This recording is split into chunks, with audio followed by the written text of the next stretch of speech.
That Friday morning, my wife called me in a panic and asked me to urgently come home. I left the family business that my father had left to me and my brother and hurried home, feeling that something had happened. Beth Tate was a housewife and had never worked since we were married. She would never have bothered me at work unless it was serious, so I realized that something important had happened. I was worried that something had happened to one of our teenage daughters at school. I hoped it wasn't as serious as it sounded. Both of our daughters were very athletic, and I thought it might be a sports injury. My daughters were everything to me. They both became very beautiful women, like their mother. We were the largest electrical company in this part of the state. I handled the commercial side, and my brother handled the residential projects. Since we took over, we have more than tripled the size of the business every year for the last 6 years. My mother was very proud of both her sons for keeping her husband's dream alive. Last year, the company earned $5 million in net profit after paying all taxes for the first time in its more than 50-year history. In the 9 years since our father's death, we have built it into a very successful business. I estimated the current value of our father's business at $20 million. Since John was the eldest, our mother made him president after our father died. She was still the majority shareholder and controlled 52% of the shares. My brother and I owned 24% each. My father arranged this so that our mother would be provided for until the end of her days. When my father died, my mother insisted that I take responsibility for her personal investments. With the help of her trusted investment broker, I went from a conservative approach to an aggressive one. This turned out to be very successful for her. I came home to find furniture makers and movers packing items that my wife wanted to move out of our home. Beth was standing by the road next to her newly purchased 2020 model car that I had bought for her with cash. Beth was leaving me forever, and our daughters had already been moved to a new location without my knowledge or permission. She left them at home today so they could move in together, avoiding dating drama with our breakup. I quickly realized that she did this on purpose so that I could not talk to our daughters about the situation. "I'm sorry, James, but I've stopped loving you and am in love with someone else," she said, handing me the divorce papers. "You don't need to know who he is because it doesn't matter since I already filed for divorce." I knew there was no easy way to do this, so my lover and I decided that our last contact as husband and wife should be as short as possible. With these words, she got into her car and drove away. When she left, I witnessed the end of our 17-year-old marriage. Without explanation, it's over. She did it so coldly that I didn't even have time to find out what my daughters thought about the whole situation. The first thing that came to my mind was that she started a relationship with someone she met on the internet. But then the girls would tell me if their mother spent too much time chatting on the internet. This would require some distance, and since it was not yet noon, this was ruled out. Wherever she was, it was a local place. I stood still while two men carried another piece of our daughter's furniture out of the house. Then I realized that they must know where the furniture is delivered. I asked the driver, and he kindly showed me the delivery address. I was in complete shock because it was an address that I knew all too well. I took 320s out of my wallet and told him to spend them on a nice dinner with his wife. I thanked him and asked him to lock the doors when they finished. I drove back to our family business, making one stop along the way to see if what I had been shown was true. What I saw when I made that one stop on the side of the road tore my life apart forever. It wasn't just terrible that she left me. It was even worse because of who she did it for. Beth was a girl who would always tag along with her brother and me wherever we went. Until our early teens, the three of us were inseparable. Her brother was still a good friend, but now he was in the Marines for life. He took the morals, principles, and standards that were instilled in him into his life and applied them to a career that supported them. I was proud of my son-in-law and had deep respect for him. As we grew, our interests began to differ, and we grew apart due to normal life circumstances. As my father's business grew, I spent most of my free time helping him with his growing business. Sometimes I would accept deliveries for the next project he needed to complete. I asked my father why he didn't use his name when he started the family business. He replied, Tate and Sons or its variations are overused, and most of them do not last long. I want this business to continue long after I'm gone. Parrish is your mother's maiden name, and it gives her a spiritual edge. My older brother John, who was 3 years older than me, took me with him when he delivered materials to various construction sites. Because of his age, he received a salary I did not, but I used this time to learn as much as possible. When I finished 10th grade, I went on an apprenticeship program to get my electrician's license while continuing my education online. I completed year 12 before completing my apprenticeship and began a degree in business management at university. It was through these skills and the basic knowledge that I acquired during my education that I helped my father expand and develop his business. On the other hand, John climbed the career ladder the hard way. He learned all aspects of the family business by working and learning better ways of doing things from those he worked with. He also picked up a lot of their bad habits. What separated my brother and I was that I began bidding on and winning small commercial contracts that we completed under budget and saved for our clients. This was an area in which my father and brother knew little. The positive word of mouth about our approach has given us more growth than we could have wished for. Our father always said that I was the brains of the company, and John was the muscles, and only together could we make our business successful. I was 20 years old and living alone when my brother called me one night because he was too drunk to drive home.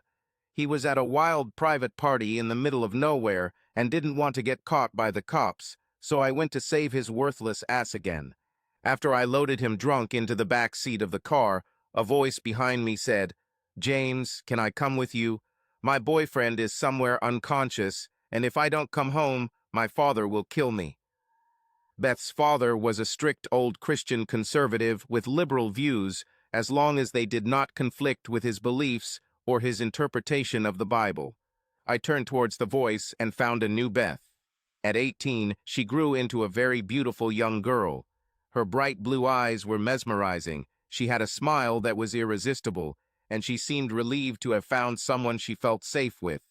She had an hourglass figure that attracted men the way honey attracts bees. I could just stand and stare at her all night. Her parents were very protective of her, and I knew she would get in trouble if her dad found out where she was, so I agreed to give her a ride home. Her father was waiting for her when we arrived. I stopped at the edge of the road to hide a snoring drunk who was sleeping in the back seat. I walked around the car and helped her out, then walked with her to the door. Her father, already angry due to concern for his daughter, opened the door, ready to scold her boyfriend for being late, but saw that it was me. Damn it, Beth, if you had said that your boyfriend was James, I wouldn't have worried. A week later, she came to see me in my father's workshop at the end of the working day. I was getting the truck ready for the next day. Beth came to ask me to accompany her to her prom, which was still 2 months away. I said I'd think about it and offered to give her a ride home. We ate dinner at a restaurant after visiting her parents to make sure it wasn't against their rules since it was a school night. It took her most of the night to convince me that she was interested in me. 2 more weeks for me to start taking her seriously. On the night of her prom, we agreed to be a couple. That's how it all started, and now our marriage has come to an end. About 20 minutes later, I parked at our head office. A few minutes later, I headed to John Tate's office, being a very angry but determined person. But the door was closed, so I asked his secretary if my older brother was there. She said that he was in his office, talking on the phone with some woman, but the door was locked. He wanted privacy because it was something personal. Mary, I said, could you come with me to my brother's office? I need a witness for what I'm about to say. Mary looked at my face and knew that what I was about to say was very important because the anger on my face was obvious. She answered, of course.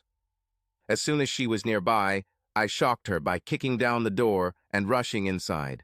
John looked up in surprise when we entered and quickly ended the conversation without saying goodbye. He turned off his mobile phone. For the first time in a long time, I had his full attention.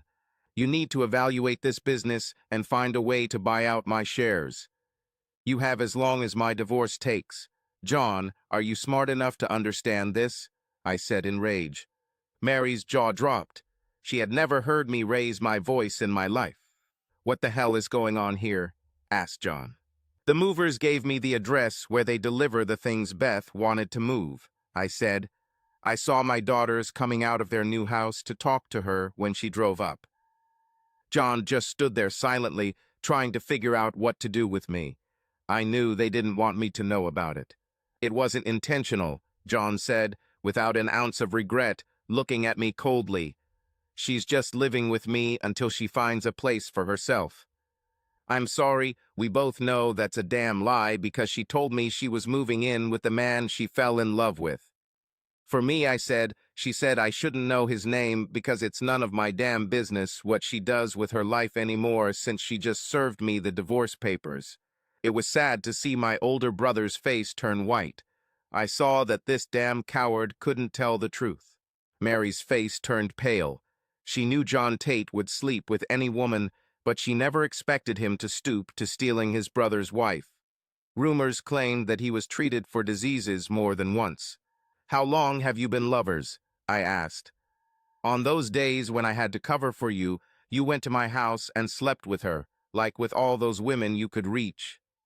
Guess I'll have to get tested for diseases now because I saw some of the people you slept with.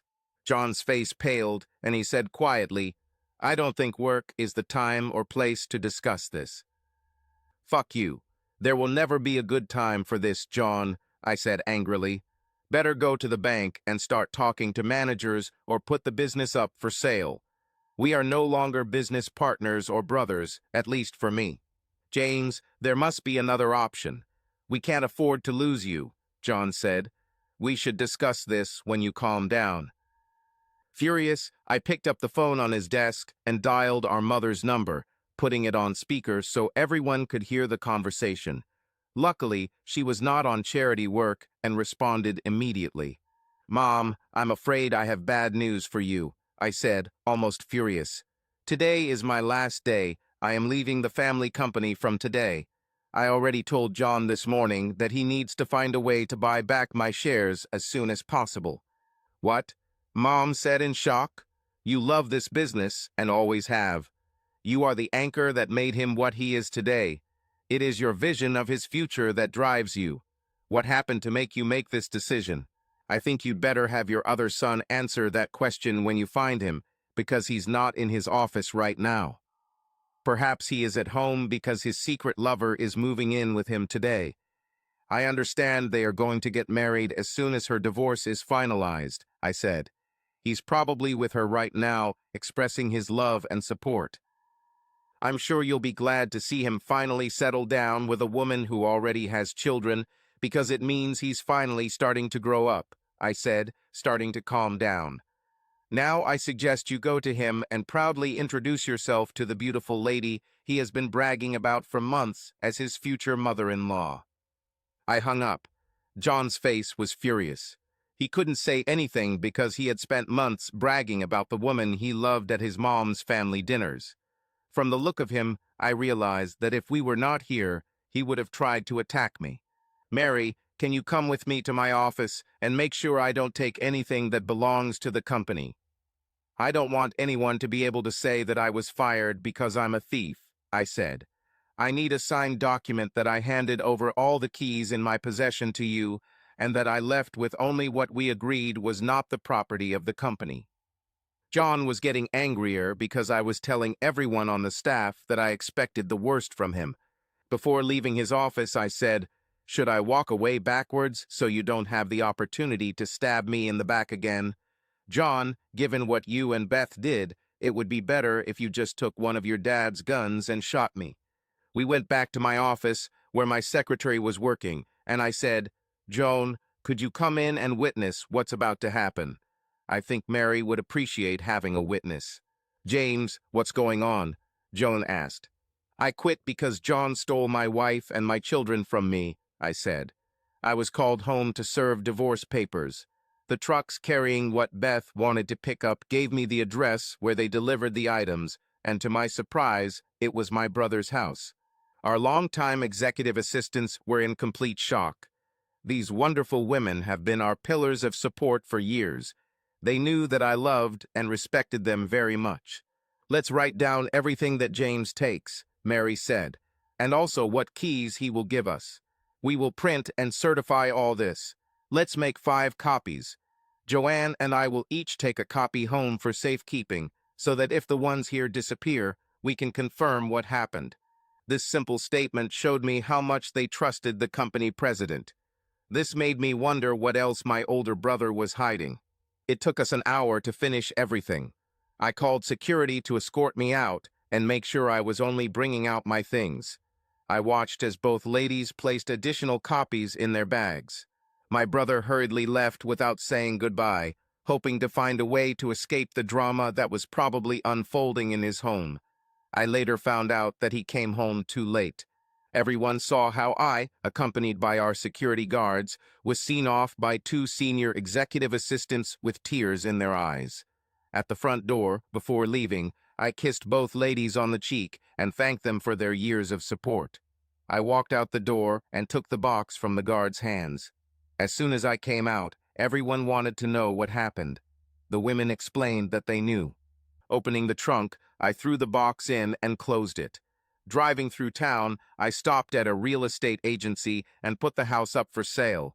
I gave the representative my wife's cell phone number and told her she would need to sign the paperwork. I told her I would leave the decision on the starting price to her. When I returned home, I discovered that, in addition to their personal belongings, only our daughter's bedrooms had been taken out. After that, I turned off my mobile phone. I took out the divorce papers and read them. The grounds were emotional and mental abuse and other nonsense. She asked for primary custody of our daughters Bijou and Bree, offering me supervised visits once a month for an hour only.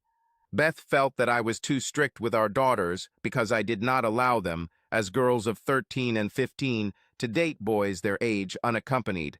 This was one of her stupid reasons for divorce. She thought my views were too old-fashioned for our time.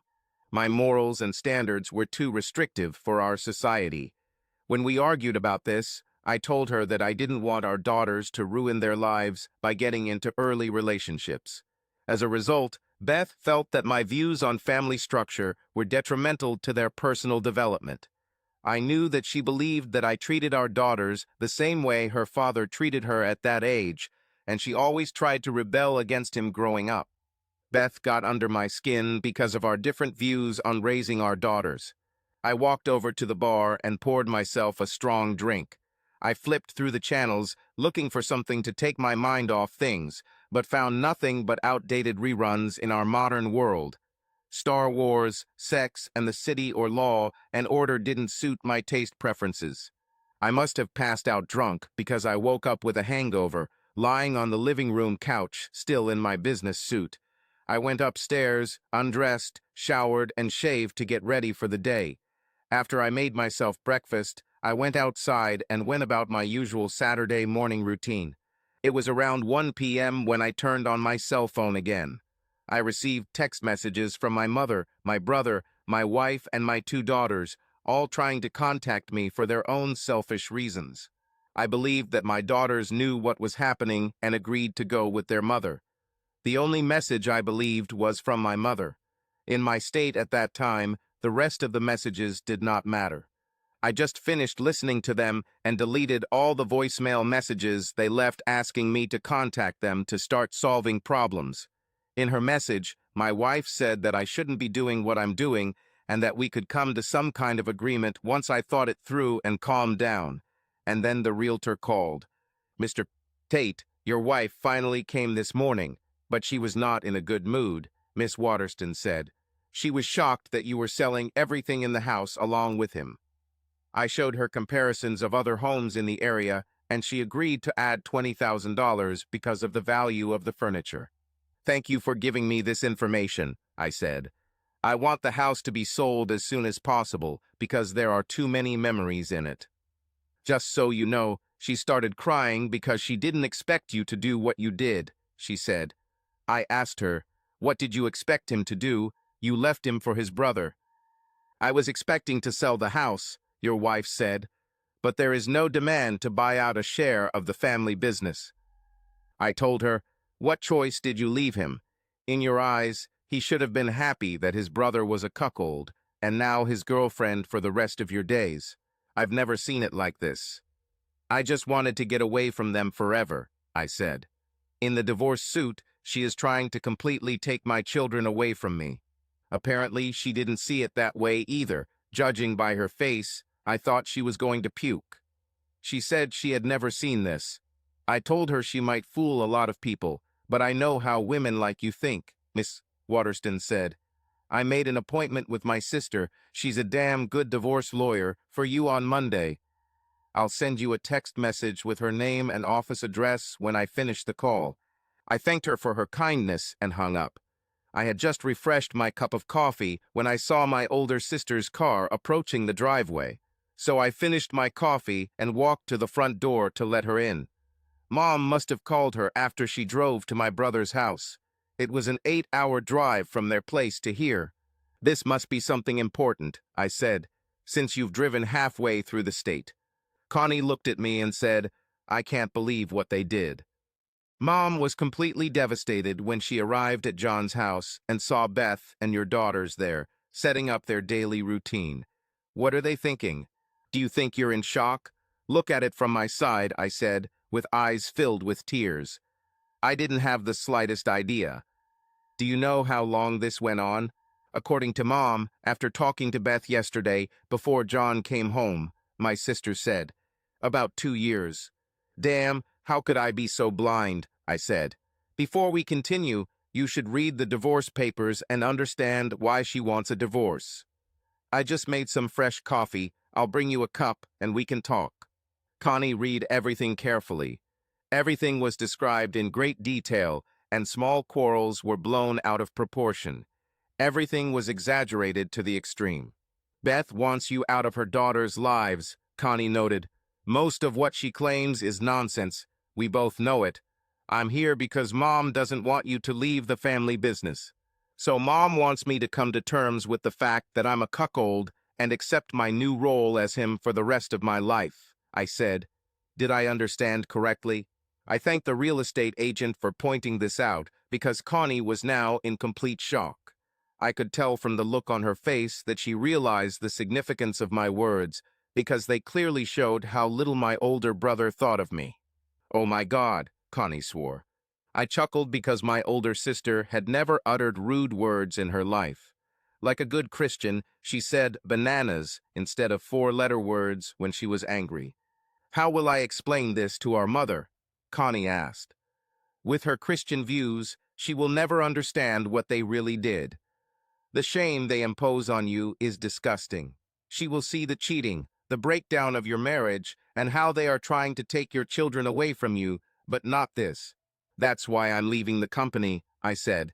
"Whatever deal is made, I will always feel like he is laughing in my face because he was so easy to turn my wife and children against me. The only reason he's taking what's mine is because he didn't have the courage to build his own family, so he took mine to maintain his position in the eyes of our mother. Let your husband find someone to sell the company. Our brother left you no choice." "You have to cut him out of your life," Connie said. "He knew what he was doing, and it was intentional. Our brother is a scoundrel, and that's the kindest thing I can say." Connie called her husband, and I listened to her explain the whole situation. When she finished the call, she said, "He will send a team to value the company at market value on Monday morning. Now all I have to do is convince our mother that this is the best decision for all of us." I went to my home office, took out the financial statements for the last 5 years, and placed the folder in front of her. "These are corporate records and tax returns for the last 5 years. Your husband will need them," I said. "What about Bijou and Bree?" Connie asked. "It all depends on what Judge Donald MacDonald decides. I would turn to Dale Brittain, but he is busy with a right-to-life case and is not accepting new cases. Her lawyer paints a pretty ugly picture." Connie and I talked for a few more minutes before she left to have a long conversation with our mother. I didn't sleep well that night because I was used to sleeping next to my wife. Then I decided that after visiting a lawyer, I would leave the city for a few days. I had to distance myself from the situation in order to be able to look at it rationally. Connie called me after a long conversation with her mom and the pastor after Sunday service. The pastor said those who were harmed the most may never recover from it. What they did to him was disgusting, but in our society it has become the norm because love and decency have lost their moral value. For many, they have become just tools of manipulation and control. Love is just 4 letters unless a person's long-term behavior proves what it means.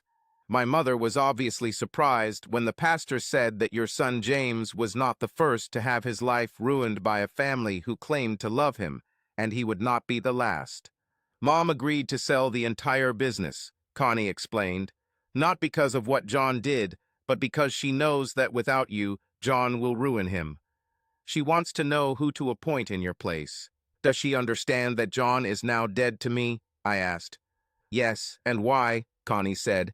I had to explain to my mother what a cuckold means in the eyes of society and what this label implies about a person. Mom swore that if she saw Beth again, she would kill her.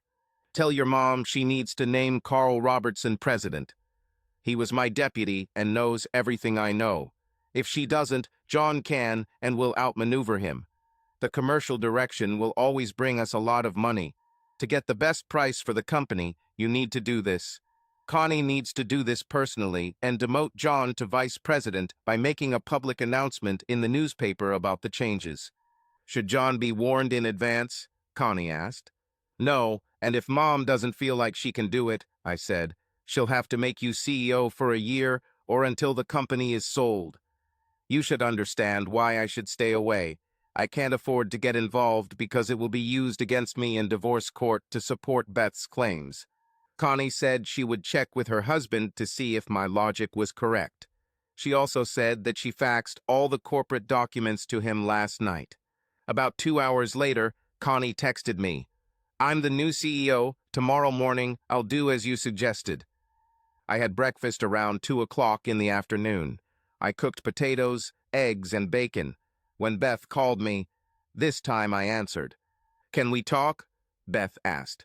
We just talked. If your lover or you contact me again, I will file a harassment report, I said. Everything that remains will be decided in court. We need to talk about Bijou and Bree, Beth said, and start working things out. Now that you have calmed down, there is no reason for you to leave the family business. Oh, we'll deal with this on my terms, not yours, I said coldly. I will go to court to get paternity tests done to prove whether their father is my brother or me. I think we all have a right to know the truth, and no, I will never go back to anything related to him. Beth gasped in shock and said, They're yours and you know it. I believed I had a loving wife until I came home on Friday, and let's see how wrong I was, I said. So based on the new truths I'm learning to live with, I have to assume that there's a very good chance that I'm not actually the father. After all, we both know that John could sleep with you for years behind my back, and it gave him pleasure because I was a big fool who paid for it. After all, John is willing to sleep with anyone if it doesn't cost him anything. Beth began to sob, but I didn't feel sorry for her. I just hung up. Just in case, I called my former executive assistant, Joanne. Her husband went through a terrible divorce from his first wife many years ago. Sorry to bother you, I said, but I really need your husband's advice about what I'm facing. Let me talk to David, she said. Wait a second. I waited, and when she returned, she said, David is on his way. About half an hour later, David appeared. I let him read the divorce papers, then told him everything that had happened since Friday. Let's get this straight, David said. Do you have any idea when the affair began, other than what you heard from third parties? It's true, and I heard it from third parties who spoke directly to someone who spoke to Beth, I said. Then, from the court's point of view, you will be justified, given the family situation, by asking for proof of paternity before moving forward, David said. The way you found out who her lover was implies deliberate long-term deception on their part towards you. Judge Donald McDonald will require biological evidence before making any decisions. The judge insists on the facts, not on personal beliefs and perceptions. Is the judge really that strict? I asked. Yes, it took me 6 months to finalize my divorce, but I can honestly say that when it was over, neither of us were happy with his decision, David explained, because he put our children's needs first. Honestly, I now have to say that his final decision was the right one. I offered David a stiff drink, and we were sitting talking about his relationship with Joanne when we heard a truck pull up to the house. I stood up and looked out the living room window to see that it was my brother John. Damn it, that bastard dared to come here after what he did to me, I said. I wish I had one of my father's 22s in the house. David said, sit down, I'll go talk to him, and if he doesn't leave, I'll show him my badge. I don't think he wants to deal with the Cape Girardeau police. He opened the front door and rolled down the window on the screen door, so I could hear their conversation before heading outside. After slamming his truck door in anger, John shouted, "Where the hell is my stupid brother?" I told him we could sit down and discuss everything. But that asshole didn't listen, and now he should, because I have a few things I want to clear up with him right now. If he doesn't listen, I'll shove my fist down his throat until he starts. No, David said, you need to go home and cool off before you do something you later regret. Fuck you, bastard. Get out of the way. I left Beth in tears because he was questioning the paternity of his daughters, John said. He needs to clear this up, and I'm the one to do it. When did the romance begin? Asked David. About 5 years ago, if that matters to you, John replied. Interesting, because Beth told your mother yesterday at your house that it was 2 years ago, David said, showing his badge. I have to wonder what the truth is, because it is obvious that you both, by your own statements, are making each other out to be liars. I saw John's face go white as David continued. So after you made James an unknowing cuckold with your affair and your behavior, your brother James had to accept it and carry on as if nothing had happened. Am I understanding Beth's thoughts and yours correctly? Did you plan to gradually break him down and turn him into your personal humble servant? What gives you the right to think that your little brother should do what you tell him? John was stunned. He didn't know what to say. This showed me that he and Beth had not sat down together to truly discuss the entire situation. David continued, I wonder what the judge will say when I show him the video recording of our conversation. I suggest you get in the truck and prepare Beth for the paternity tests that will be conducted, David said. This is necessary because we can now confirm that your explanations about your relationship have no credibility, and any explanation you give will be just another lie aimed at mitigating the situation. I watched my brother walk back to the truck, realizing that things weren't going the way they had planned. David waited until he left before returning to the house. What is the name of your lawyer? He asked. I will contact her on Monday and send her a copy of this video. I opened my text messages, and he copied the lawyer's name and phone number for his information. Why did you bring your police camera? I asked. This is common practice in all cases of domestic violence, David explained.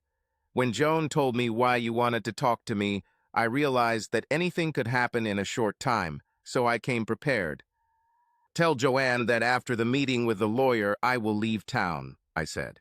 I think it's best if I stay away for a while because of what's going to happen tomorrow. Is this something that might get the police called? Asked David. My older sister was appointed CEO of the family company this morning. Tomorrow, she will appoint Carl Robertson as president, I said. He was my deputy. Joan worked as closely with him as she did with me and will likely become his executive assistant. The current president, my brother, will be demoted to vice president. Why is this happening? Asked David. My mother doesn't want my brother to destroy what she knows my father and I built, I said, before she finds a buyer for the company. Then I agree with your logic, David said. If I were you, I would pack my things and leave immediately after meeting with the lawyer.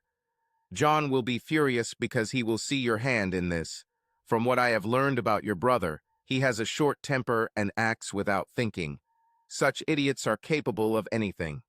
After David left, I cleaned out the kitchen, then went to Ace Hardware and bought new locks for all the doors. It took me about 2 hours to install.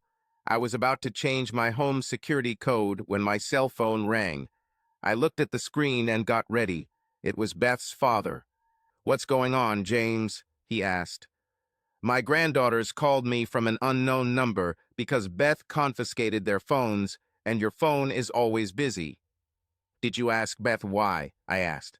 "I tried, but everything she says is something personal that she will explain to us later," he said. "Katie and I are tired of this. We want answers now." "Beth moved out on Friday," I said. "She called me from work when the movers were finishing and handed me the divorce papers. She said she fell out of love with me and fell in love with another man, and his name didn't matter." "Are you serious, James?" my father-in-law asked quietly. "I'm afraid so," I explained. "The movers gave me her new address because your daughter couldn't be honest with me. The man she moved in with is my older brother. According to the family, their relationship lasts between 2 and 5 years, depending on which one you ask. My intuition tells me that this goes on much longer. Beth doesn't want me hanging out with Bijou and Bree. In her divorce suit, she demands that I be allowed to see them under supervision once a month for only an hour." "Why does she want to do this?" he asked. "You were one of the best fathers I've ever seen." "I think she doesn't believe I'm the biological father of her children," I said. "That's why my lawyer, when we're in court, will ask for a DNA test to find out the truth. For your information, I am no longer involved in the family business." "I think she already knows who their real dad is," Beth's father said. "If that's the case, we can assume she's been lying to us her whole life." "What should I tell my granddaughters when they call again?" "What they and I haven't received from their mother for a long time," I said. "The truth." Once we said our goodbyes, I went back to work changing codes. Then I decided to go out to eat and went to Golden Corral. It was already about 11 in the morning when I left the lawyer's office. She agreed, as did I, that it was a complete mess. David sent her a videotape, which she considered explosive, as it would make the judge doubt the plaintiff's veracity. My lawyer believed that because of their stupidity, they had put me in an advantageous position. I just left the bank after canceling all debit and credit cards in my wife's name. She was also removed from all bank accounts. My next stop was the real estate agency to give her the access code and a new house key. This was over. I went south. After driving for about an hour, Joanne called me. "Just wanted to make sure you were on your way," Joan said. "Connie just came in and is heading to Carl Robertson's office." "I left about an hour ago after leaving the keys to the house with the realtor," I said. "I'm moving south without a specific direction." "I'll call you later to let you know how it went," Joan said. "Send me a message so I can pull over," I said before saying goodbye. I drove on until I found the next rest area. Finally, being away from it all, I gave vent to my emotions. Luckily, it was in the middle of the day and no one else was driving up. I don't know how long I spent at the stop, but I eventually got out to stretch my legs and walk around the area. When I returned to the car, a police patrol arrived. He stopped next to me and left. "I was sitting on the other side of the highway, watching for speeders when you pulled up," the officer said. "After 2 hours, I decided it was better to come over and check if everything was okay. To be honest, I just went through 4 long days of emotional turmoil," I said. "It decided to come out, so I decided it was better not to drive." "The beginning of an unexpected divorce?" he asked with a smile. "Yes, how did you guess?" I asked. "The road to the south, without a specific direction, seems to come to every man's mind," he said with a smile. He opened the trunk and took 2 cold bottles of Coca-Cola out of the refrigerator, offering one to me. We were still talking when the message arrived. "Do you need privacy?" he asked as we stood there. "No, but you might be interested in hearing what they say now, because I'm going to find out what happened to my wife's lover's work," I said. The message warned me so I could find a place to stop. As soon as the call came in, I answered and put it on speakerphone. How did it go, Joanne? Carl Robertson temporarily accepted the position of president after he learned that it was you who proposed it, Joan said. Together with Connie, they entered John's office and informed him of his removal. John took this poorly and resigned from the position of vice president. Carl then said with a smile, "I think you have decided to quit. Let me call security to get you out."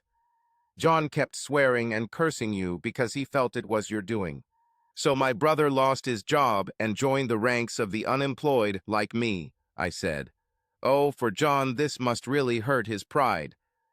Unofficially, James, from what I've heard, this was Connie and your mother's plan all along, Joan said. We have to go. Wait for a call from Connie. The policeman saw a big smile on my face as I began to explain. My wife left me for my brother last Friday. I resigned as vice president of my family's privately held company that same day and demanded that they buy back my shares. They didn't expect this. I had just finished explaining the whole situation when Connie called and I put it on speaker. Hey, when can you come back? Connie asked. For what? From what I heard, you have everything under control, I said. You don't need me. Carl is the right man for the job. Smart guy, you don't understand anything, she said. My husband spent the whole weekend arranging financing so you could buy out your brother's shares. Our mother wants him to leave. He will use a business loan for this. So come back so Carl can take the position of vice president, which he only accepted on the condition that you return as president. Sister, I will meet you at my mother's house around 6 in the evening, I said. Is it soon enough? Tell Joanne to order new office furniture for my new office and for the office that matches her new position as my executive assistant. Let her clean the rooms and paint them. Let her choose the colors, since she knows me well.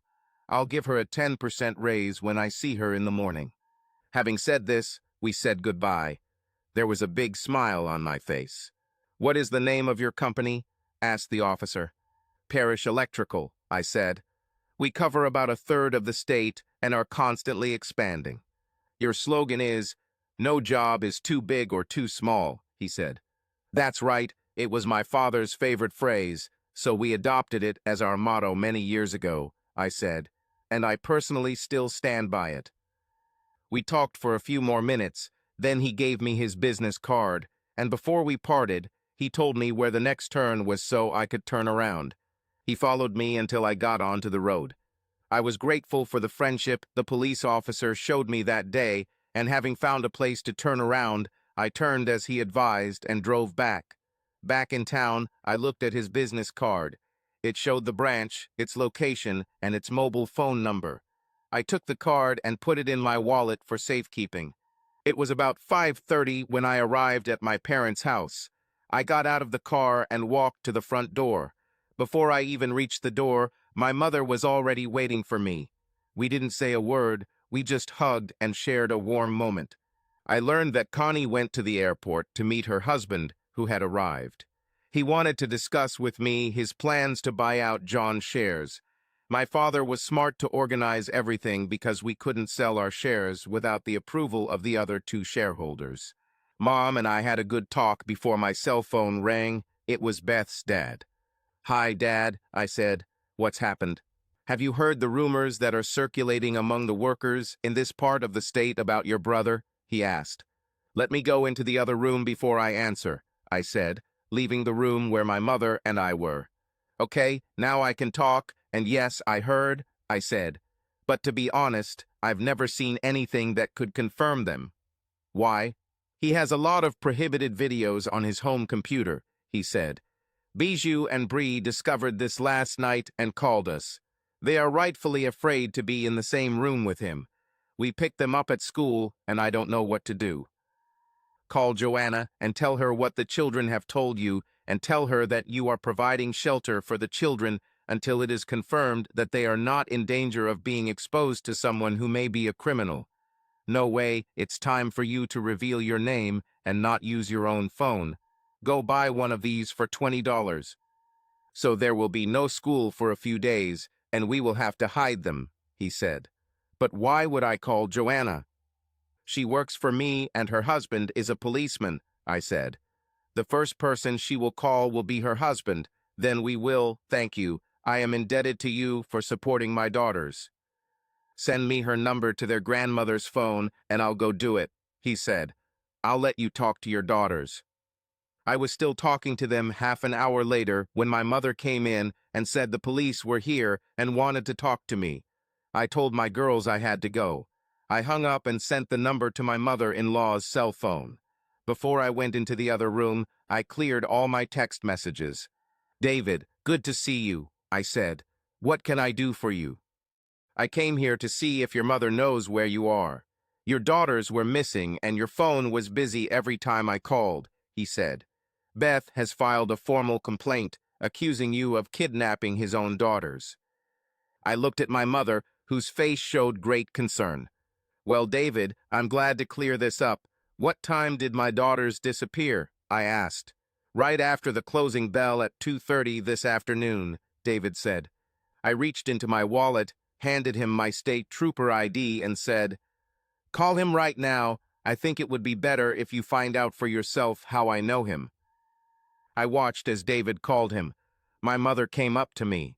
I hugged her lovingly. She knew it didn't bother me. She heard David's side of the conversation and saw a wide smile appear on his face as he ended the call. I should have known, David said. You have a perfect alibi.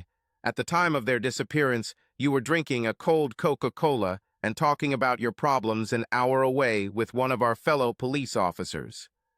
At this point, David received 5 text notifications in a row, so he looked at his cell phone and said, Sorry, I need to call someone. I'll be right back. David went outside, returned a few minutes later, and asked to speak to me alone. We entered the room I had just left, and I closed the door, ensuring our privacy. What do you know about the rumors in the yard about your older brother? He asked. Most men have talked about it, I said.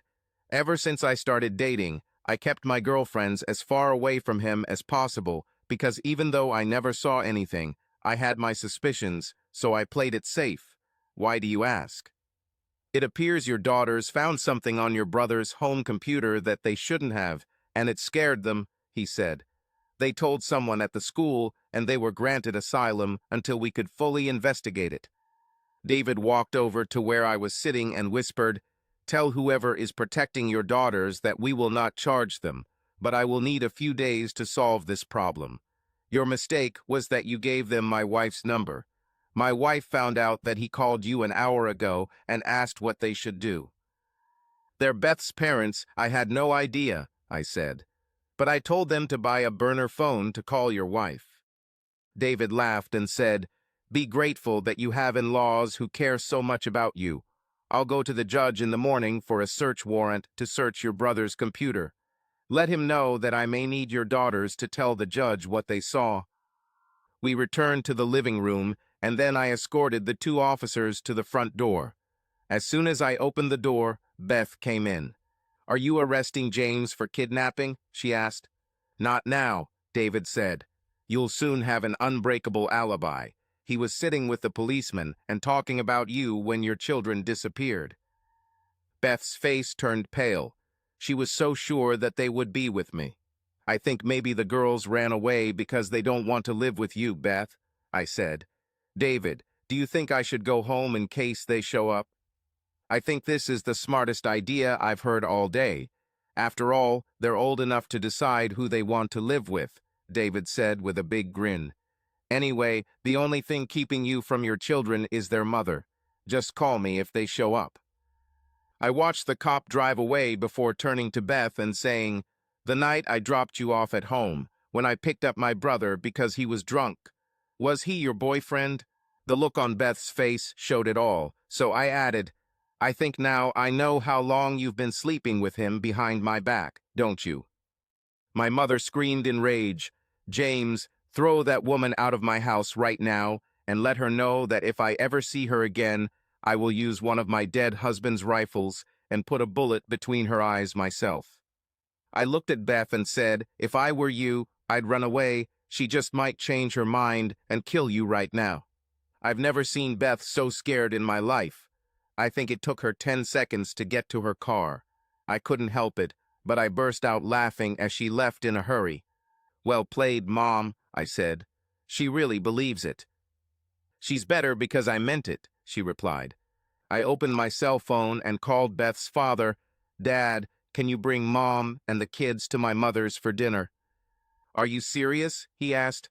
"We're going to celebrate my daughters being welcomed back into the family," I said. "There will be no problems with Beth or the police in the future." "We're on our way," he said. "Mom, the girls will have to stay here until I buy furniture. Do you agree?" I asked. "Why don't you all move here, at least until the whole divorce is finalized?" Mom said. "This way, you can be free from reminders of the harm that Paige hurt you all. I can drop them off and pick them up from school, but tomorrow I'll take them to the store for new clothes." "Sounds like a deal to me," I said, leaning over and hugging her. "Be sure to buy them new mobile phones. Beth took them when she moved them to John's house, so they couldn't contact me."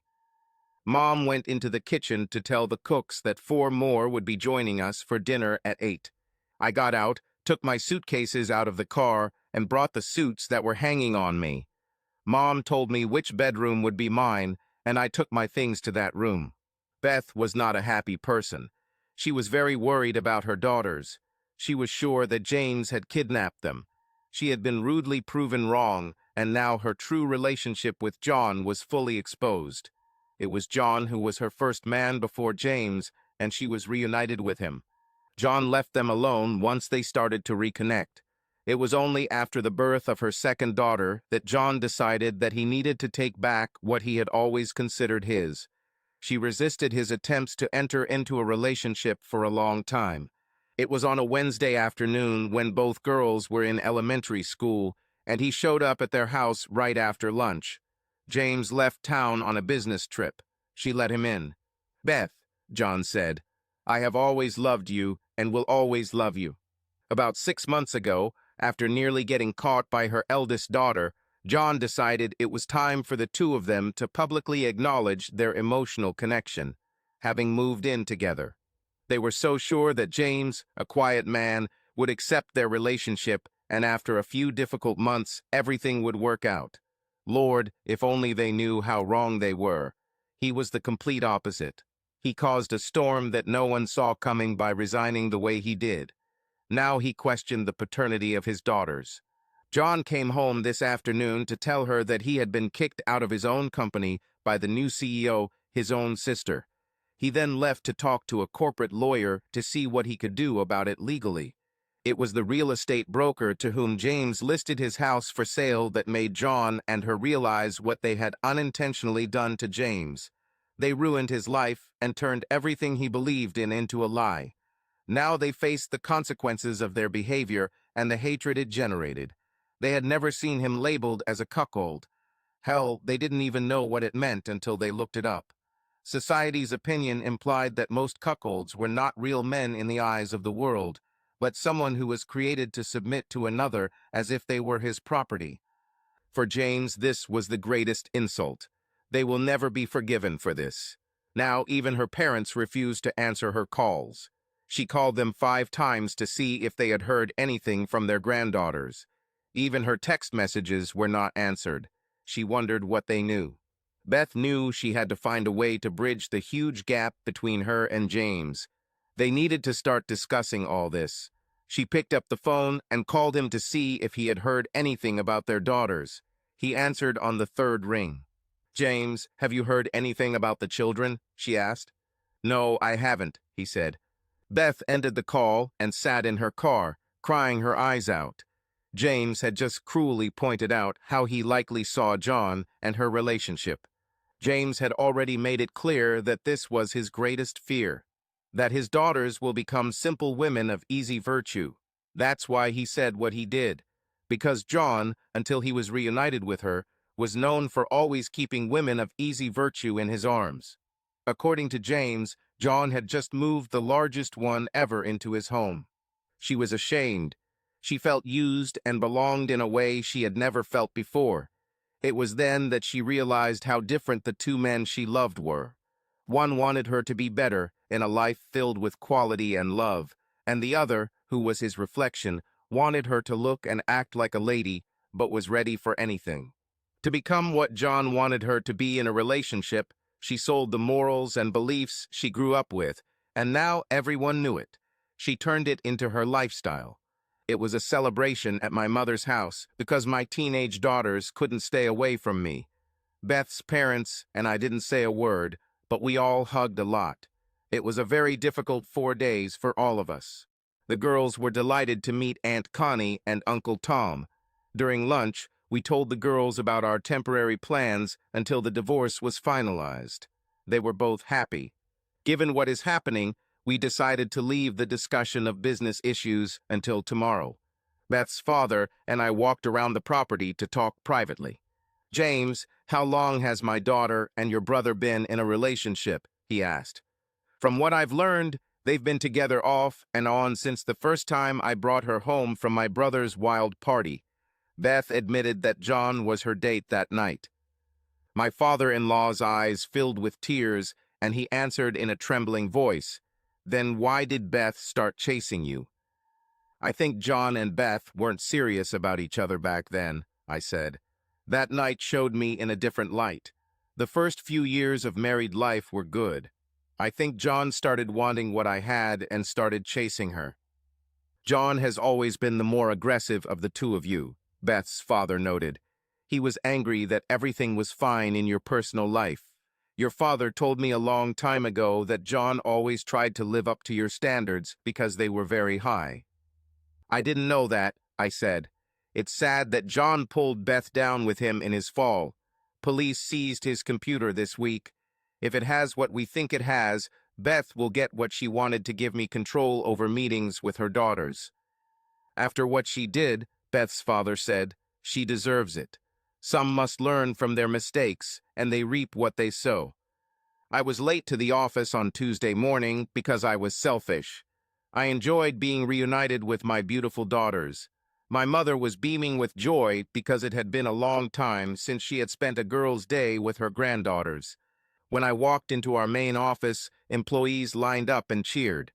Carl Robertson stood at the end of the line with Mary and Joan next to him. All three shook my hand. I told Carl that once the president's office was refurbished and set up, we would also refurbish the vice president's office at his request. That morning, an announcement appeared in the business section of the daily newspaper announcing my appointment as president and Carl's promotion to vice president, since John Tate was no longer associated with the organization. That's when the calls started. Both Carl and I were inundated with new business proposals. Joan and Mary learned that most of them were due to the fact that John was no longer associated with the company. He didn't seem particularly liked. It made me wonder how much business he had cost the firm over the years. I left the office that day to pick up the rest of my belongings from my former home. I called my mom and found out they were still in the store. I had been there for about half an hour and was loading the trunk of the car when I was attacked from behind. The older brother appeared. The last time we fought, he beat me up pretty bad.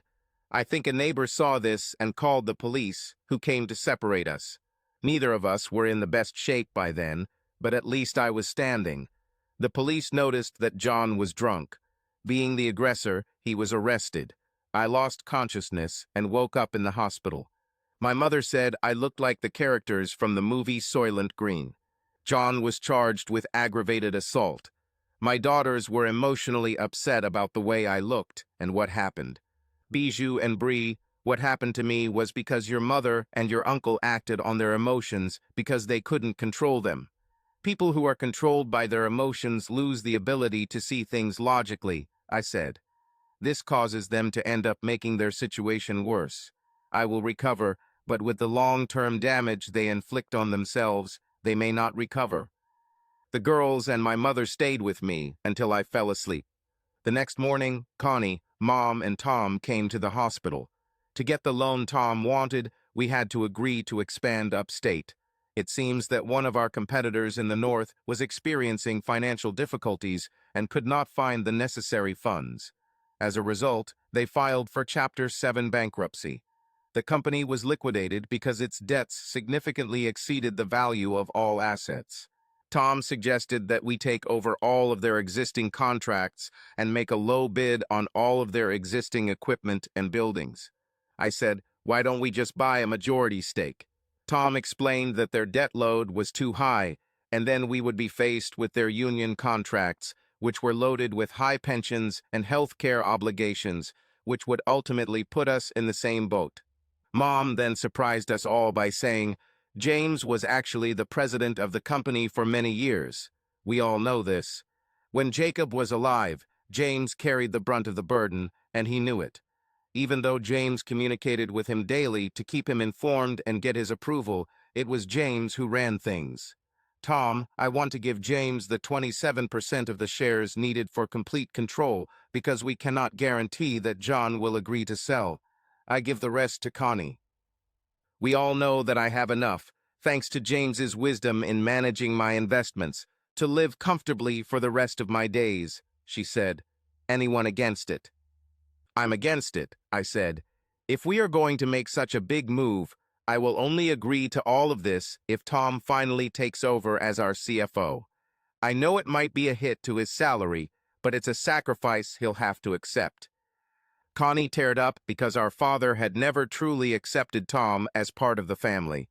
There was something about his personality that irritated our father. Just my suggestion, that's why it meant everything to her. Damn it, I added. I'll even cover the moving costs and pay for the house you need to buy if you say yes. Tom was stunned. He didn't know what to say. The company he worked for always provided advice and handled cases for others. Of course, he made good money, but he knew that James would pay him the same as John earned, which was much more. Connie looked at her husband and said, "Just don't stand there, say something." Tom walked to the edge of the bed and extended his hand to me. I accepted it, and as we hugged, he said, "I would be honored to come on board." Mom was delighted. Her only daughter was moving home. After they left, I called Carl and told him what my plans were for the future. I learned that the company's assets and contracts we were involved in were supported by some in the state capitol. Carl believed that they had done a lot of retribution under the table. I made it clear that if the court accepted our proposal, the name would change and everything connected with it would have to be done quickly. I was released on Friday. My mother came to pick me up and took me home so I could finish packing and pick up the car. In the morning, Connie will fly in and start looking for a house. My body began to heal. My divorce lawyer, upon learning that I had been beaten, obtained a restraining order against both Beth and John. Relatives came to visit 3 times. It was a quiet 3 days, Mom said. I'm glad because it gave the girls time to adjust. It's been a long time since I've had to explain the difference between the choices people make and the consequences that come with them. How are my daughters emotionally? I asked. They handle it better than I could, she said. However, they will both need time alone with you alone. Then they'll spend the whole weekend with me if that's what it takes, I said. Before I get home, I'm going to stop and pick up some supplies at the drive-thru so Bree can start teaching her students. Tom filed his notice and completed his assessment of the company, Mom said. Connie will bring the report and invoice from her company. He was offered a huge salary in an attempt to keep him, but he flatly refused, saying his sign-on bonus was a brand new house. Mom, Tom has the knowledge needed to smoothly manage this big growth, I said. Besides, his involvement in the family business is long overdue. If you thought so, why wasn't it done earlier? Mom asked. I couldn't do it. The president wouldn't approve of it, I said. Finally, we reached my house. I got out of the car, thanked her, and headed inside. Opening the front door, I grabbed the mail. In the trash pile was a letter from Beth. After reading this, I threw it in the trash. It was too late, and I didn't believe any of it. How can you regret something that was done on purpose? I called the cleaning service and arranged for them to pick up all the food, clean the room, turn off the water, and all the equipment. I gave them the access code to disable the alarm and told them I would leave the key in about 2 hours. It took me about an hour to collect all my clothes and personal belongings. Before leaving, I decided to shave some parts of my face. It was time to change my appearance, so I left the height for a beautiful mustache and goatee. David called me and told me that they had just raided John's house and confiscated his computer. John's lawyer negotiated, trying to get the charges reduced due to his guilty plea. When I arrived, my daughters had already returned from school to their mother. They both helped me gather and put away the rest of my clothes. After that, the three of us just lay on the double bed and cuddled while we chatted for a very long time. One of the things that came to mind was talking to them about sex. I said, "When you have sex for sexual purposes, it is mainly to satisfy your own animal needs. When you make love, you put the needs and satisfaction of the other first. By doing this, you strengthen your physical and emotional connection with your significant other." "What brought Uncle John and Mom together?" asked Bidge. "Was it love or just sexual attraction that they felt for each other?" "Your uncle wanted what I wanted," I said. "Instead of suppressing it, he allowed it to grow until it forced him to act on it. Your mother may have been depressed by him at first, but found herself attracted to his animal nature. Over time, this desire forced them into long-term relationships that required them to lie and deceive everyone around them." I was worried it might sound complicated, but was surprised when Bree said, "Essentially, they each bought what the other was advertising instead of having enough morals to walk away." "What do you mean?" asked Bidge. "My red dress that you want so much," Bree said. "I keep making fun of you because I know you want it." That's exactly what Mom and Uncle John did. Instead of wearing a red dress, they used their looks to mock each other. Bree then stood up and left the room. When she returned, she had the red dress that Bidge wanted. Passing it on to her sister, she said, "What I did was just as wrong as they were, but to a different degree. Sorry, sister, the dress is yours." With that, I got out of bed, opened the top drawer of my dresser, grabbed the booklet, and said as I tossed it to Bree, "You better start studying this because you can have your students in 3 months." Bree squealed with delight, "Thank you, Daddy." My girls have grown up. They both learned a very important concept in life, and I was very proud of them. Mom asked the kids what they wanted for dinner, and they said macaroni and cheese. It was a lot of fun when we were served the old-fashioned version baked in the oven, along with a very tasty pork chop and baked beans. After dinner, knowing that I was still weak and still recovering, I stopped working and went to bed early. Connie came home with a wonderful gift for me that I really appreciated. In the evenings at home, she prepared a proposal for bankruptcy court, and all she needed was my signature for it to be sent. If it is approved, we will get 123 new seats and double our size. Carl and I reviewed it Monday morning and discussed the pros and cons. After signing, I asked Joanna to scan it for our records. She sent it to the state capitol, where the bankruptcy judge handling the case was discovered by courier that same day. As soon as he was picked up, she came in to inform me of this fact. As she was heading back, I said, "Joanna, I told the accounting department that you are now receiving a salary of $70,000 a year, starting with the current pay period. I told them that your position is now considered junior executive." It was a real pleasure to see Joanna's eyes water with pure joy. Around 3 o'clock in the afternoon, Joanna came into my office and closed the door. "James, we need to talk in private." She said, "David wanted to let you know what's going on, so he's using me as a messenger." I stopped what I was doing, stood up, and walked over to the table. Moving one of the chairs, I sat directly opposite her. "You have my undivided attention," I said.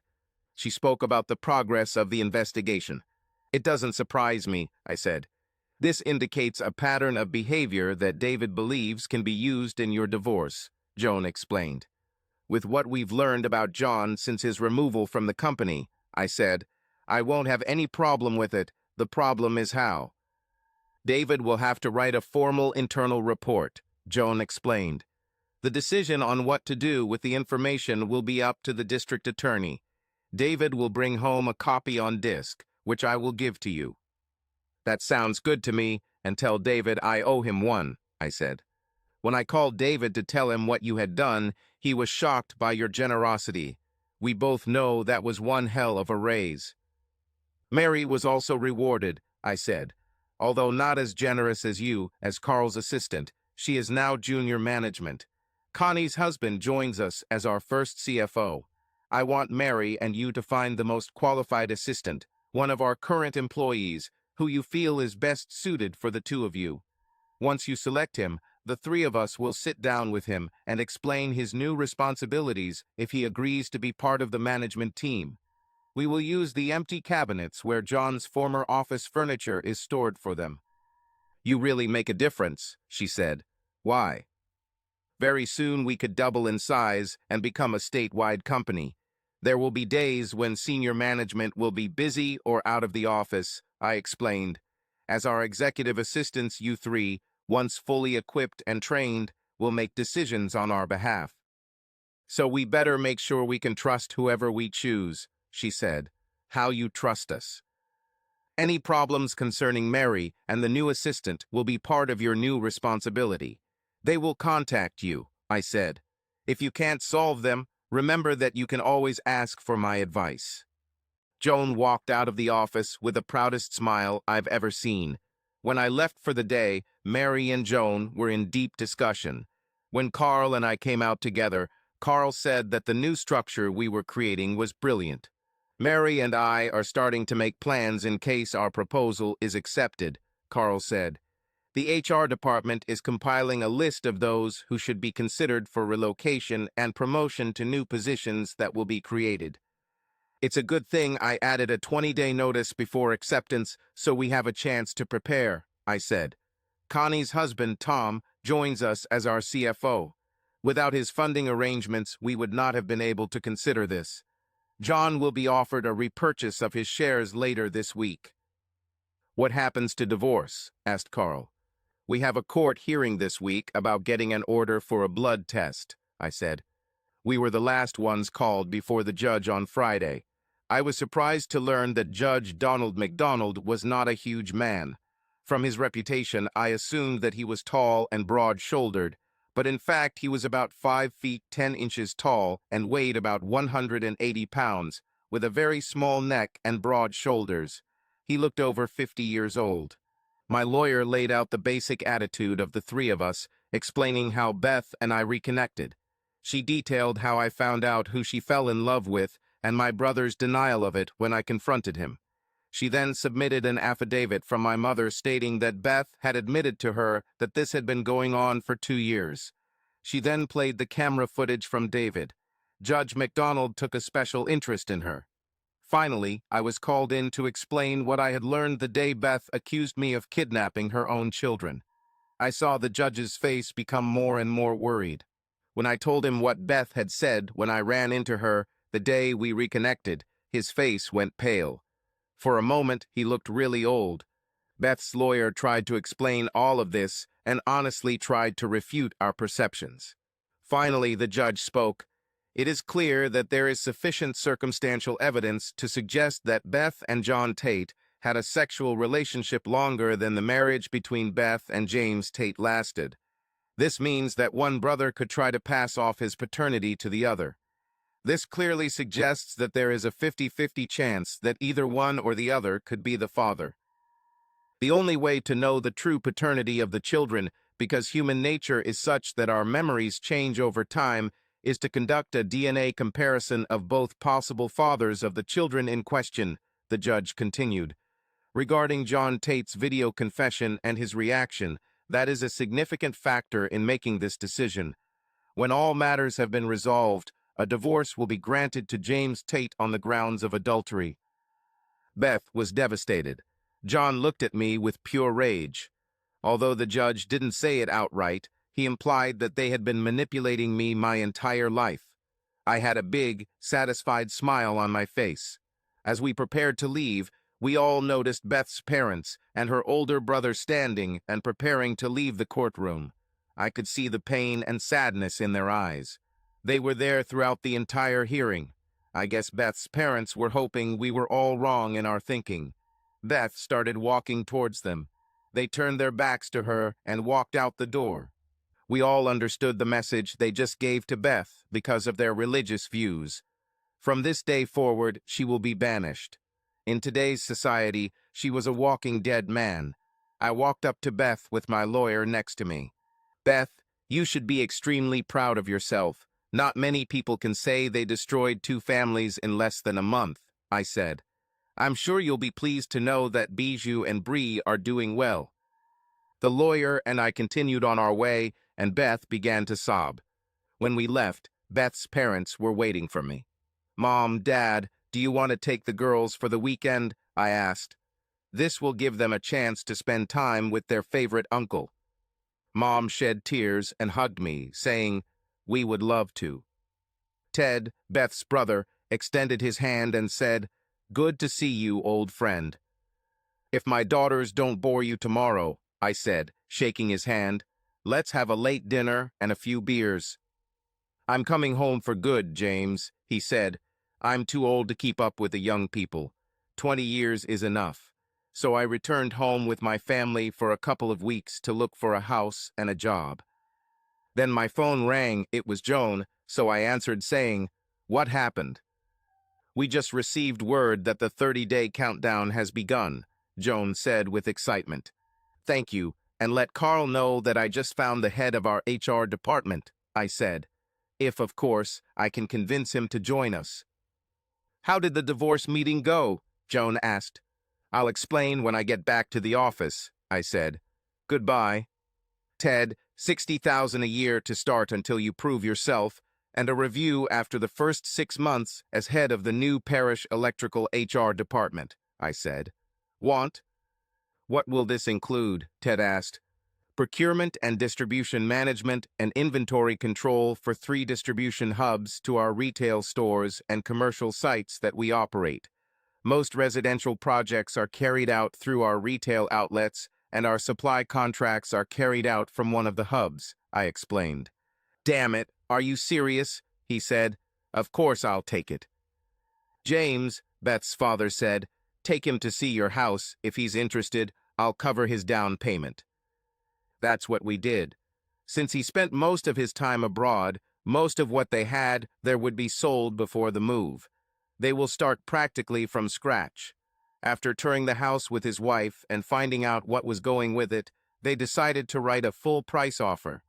I went with them and accepted their offer. All it took was Beth's signature. Ted couldn't believe how easy it would be for them to start over.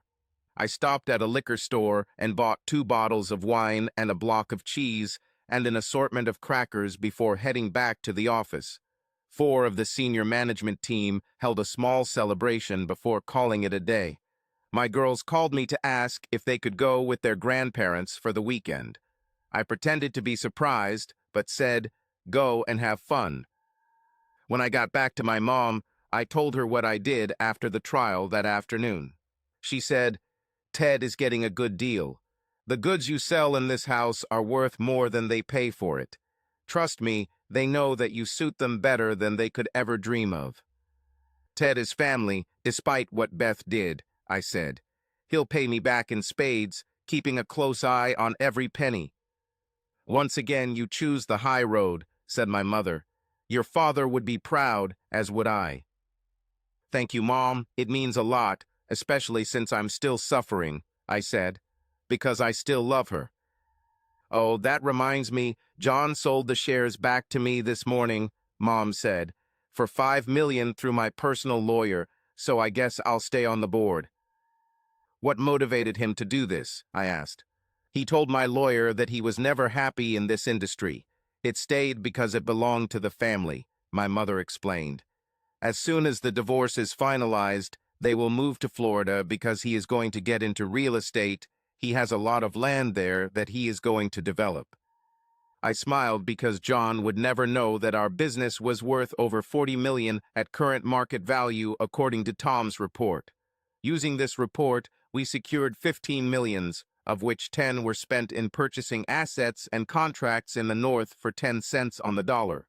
Tom, reviewing their assets, believed we could recover about $7 million after streamlining operations by getting rid of their head office, 4 redundant warehouse centers, and excess vehicles. It will cost a couple million to repaint a commercial fleet and rebrand it. Using retail locations like we do here will allow us to use local independent contractors. The motivations that kept them working with us were based on their performance and the quality of service they provide to our clients. On Christmas Eve, all independent contractors received a Christmas bonus equal to 10% of the income they generated tax-free. We learned many years ago that our customer service improved, employee complaints decreased, and customer satisfaction increased significantly.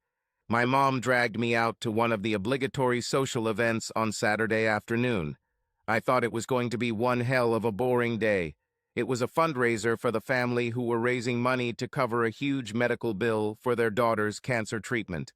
It was there that I met Dr. Tamara Braden, their physician. I wasn't looking for anything, but she definitely caught my attention. I called our accountant and asked for his approval to donate $50,000 to cover the debt since the girl's ongoing treatments were completed and she was cured. It took him an hour to write the check, take it to the hospital's billing department, and apply it directly to their account. Tamara and I were both going through divorce, so we had a lot to discuss. We've both experienced betrayal. She didn't have children, but she wasn't surprised when I said my daughters were teenagers. I had just turned 40, she didn't say her age, but I guessed she was about 32. When the accountant brought me a receipt confirming that the bill had been paid in full, I took it and walked to the center of the room. Having everyone's attention, I said, "To the Johnston family, I would like to give this receipt saying that the debt has been paid. Parish Electrical became aware of your situation and covered the co-payment in full on your behalf. The organization prays that it never comes back." Tamara came up to me and whispered, "I'm so impressed that I'm taking you home for dinner." I laughed and said, "Then you'll have to take me home after, because I came here with my mom and she's my ride home." She laughed and said, "You can't be serious." "There's my mom right there," I said, pointing to her, "the one who glows with pride." "Oh, you mean Ruth? She's one of our biggest supporters," Tamara said. "She always helps those she can." "I bet you didn't know her maiden name was Parrish," I said. "Our company is named after her." Tamara smiled and said, "What was wrong with the woman who is divorcing you?" "She got involved with a man who really has no morals," I said. "It's sad because they're both going under because of this." "Tamara, we made it. Sorry we took so long," Ted's wife said as she approached us. "I have great news. I can start working earlier if necessary. I'm not going back with Ted. The children and I are staying here." "James, what are you doing here?" "Jackie, I was just talking to Tamara," I said. "My mom is right there, watching me like a hawk." "How do you know James?" Tamara asked Jackie.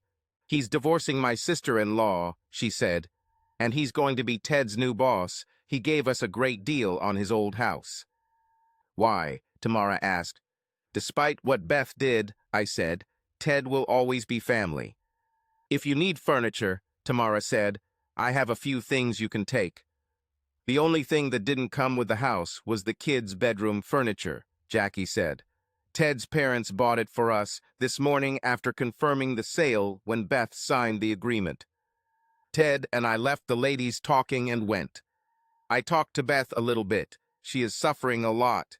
She's depressed," he said. "I told her that she herself is to blame for this, but everyone else is suffering too, even your daughters, because no one can understand why you did it, not even yourself."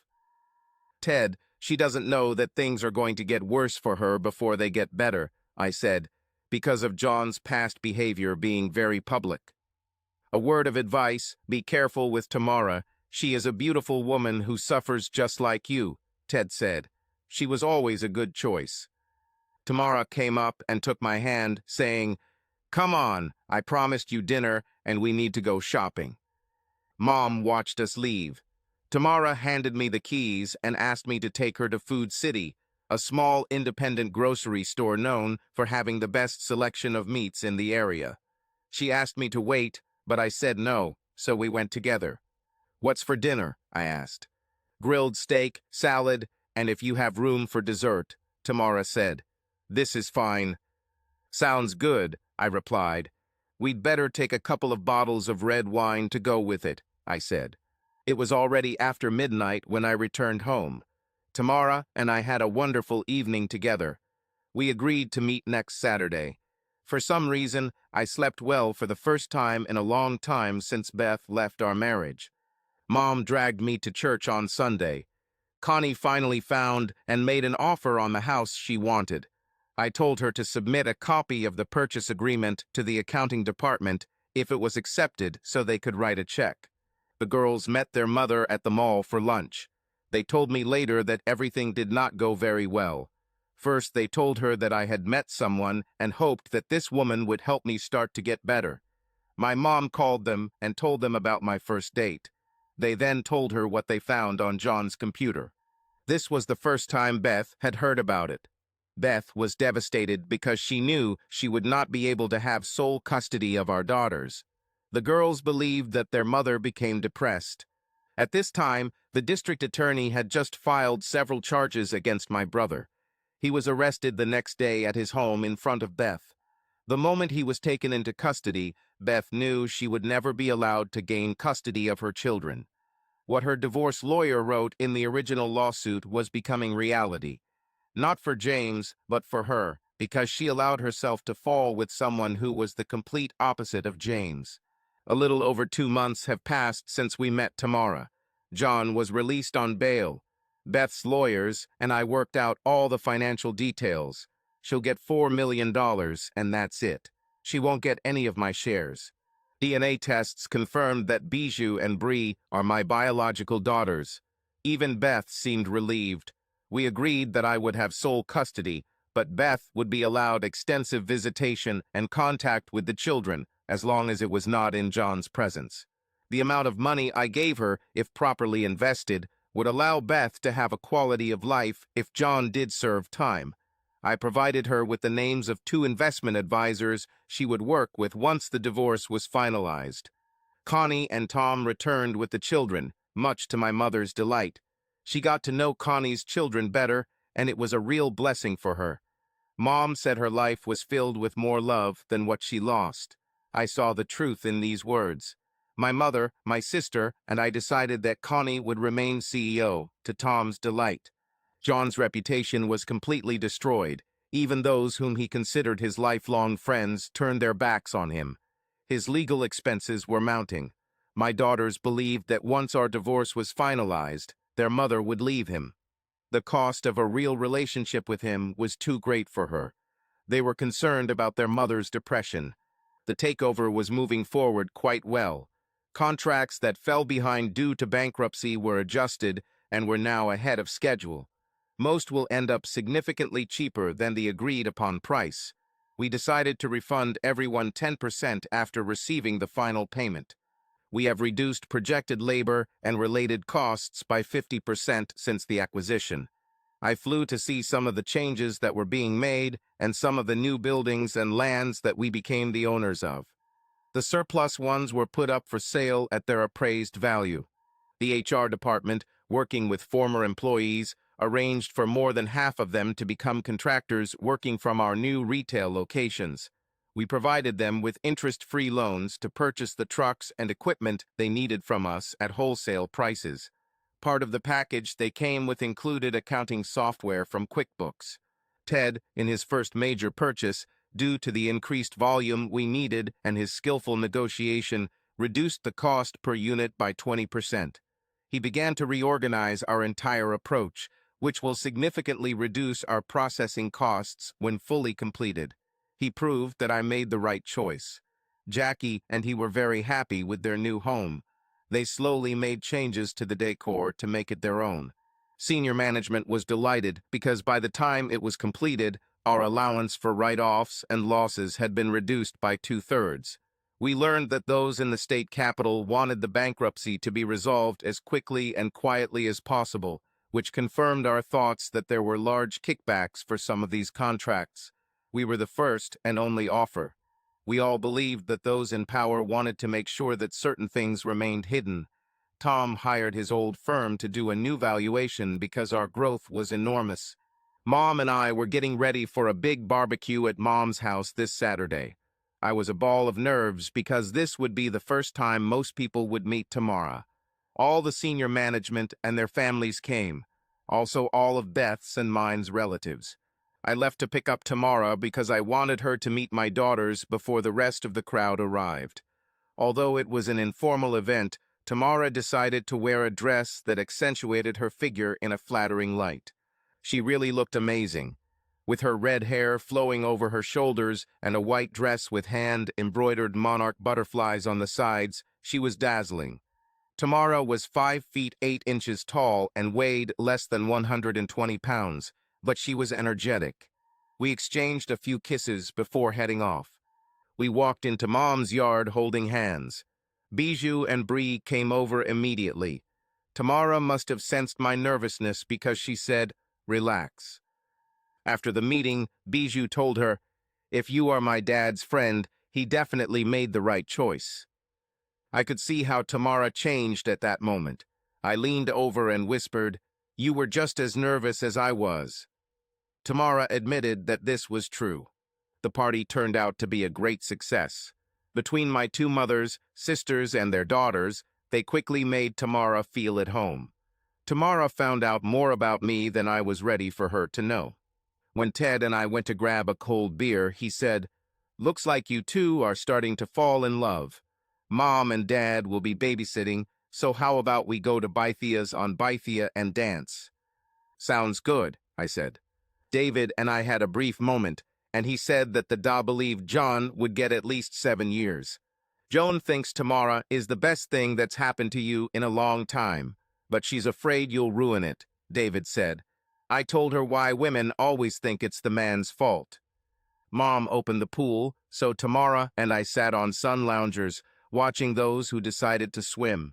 I didn't like how much skin my daughter's swimsuits showed. This was probably obvious.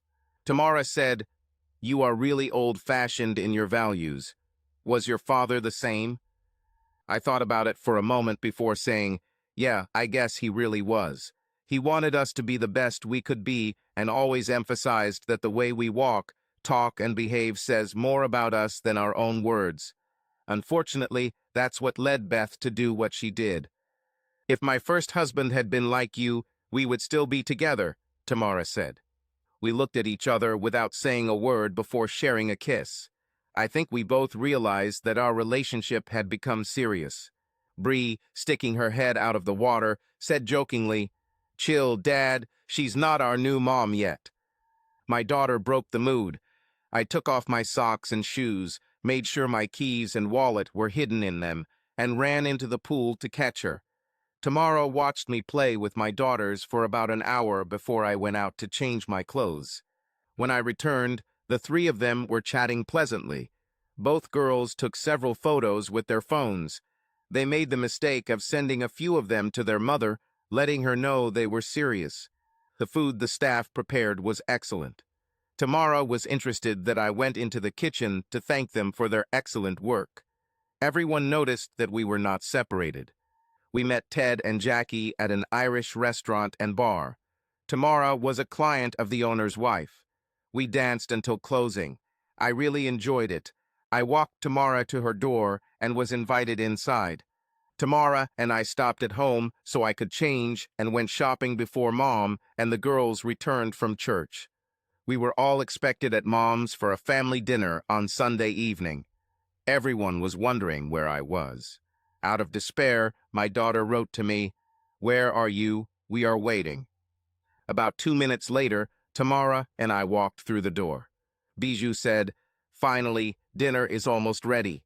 Dad, you have some explaining to do because you didn't come home last night." I couldn't help but smile. This caught the attention of my sister and my mother. I asked the staff to bring 2 bottles of champagne and glasses for everyone. Tamara held her hands behind her back. My mother realized what was happening. A big smile appeared on her face. When everyone was served, I said, "Tamara and I got engaged this afternoon." And then real chaos began in my mother's house. Tamara proudly showed everyone her huge diamond ring. Bree recorded my announcement and sent a copy to her mother. That night, their mother took a large amount of sleeping pills and went to bed. In her depression, she couldn't cope with the fact that I had moved on in life. She never woke up again. We later learned that John and Beth blamed each other for all the problems they had in their lives. Both realized that they didn't have love, it was desire, and they confused themselves because of it. Everyone took it hard. John and I stood at Beth's grave, exchanging a few words for the last time in our lives. He said, "Sorry about everything." I told him I didn't believe him because he couldn't apologize for one thing in particular, and I left. That night John took his favorite weapon, the first one our father bought for him. After drinking 3/4 of a bottle of Jack Daniels, he passed away. On the table next to him were written 2 words, "Sorry." It was the week before Labor Day. I was sitting in my office going through a few things when Carl, Tom, Mary, Joan, and Lucy came in carrying a huge cake, glasses, and champagne. I looked up and asked, "What are we celebrating?" "We paid off the loan in full," Tom said. "Because of the huge expansion, we are debt-free again." "Thank God," I said. "I never want those 6 months to happen again." "It wasn't that bad," Tom said. "I look forward to being your best man in 8 days." "But I never want to hear you say," I said, "that we were forced to get married." Everyone laughed because they knew that Tamara was 2 months pregnant. Subscribe to our channel so that your love doesn't cheat on you, and go ahead and listen to the next story, because this story is nothing compared to the next one. If you're under 18, don't even click to the next one.